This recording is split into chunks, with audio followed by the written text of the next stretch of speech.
E pikën listës së meshkujve, ja vëndon ky djalosh. E kemi parë në çdo revistë, jo gjithmonë ishte në qendër të vëmendjes për të mirë. Mirë po kjo sa e bënte edhe më seksi për fansat e tij. Me linja trupore më seksi që mundet të ketë një mashkull dhe fytyrën perfekte. Ledri është idolli e fantazia për një natë e çdo femre. Gjatë gjithë vitit e pa me femra të ndryshme në krah. E pas gjithë këtij adhurimi nga pamja jashtme, Ledri nuk e la pas as karrierën e tij muzikore. Promovoi hite të shumta e videoklipe seksi, ekspozoi shumë raste dhe fizikun e tij.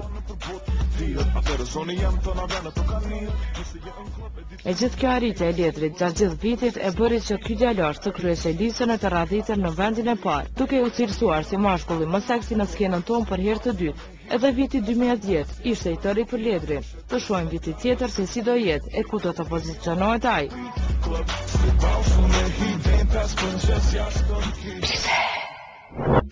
Si që pamë edhe vetë Ledri Vula, po vazhdon të jetë magneti femrave, falë pamjes së tij, talentit e me siguri edhe suksesit e tij që po arrin.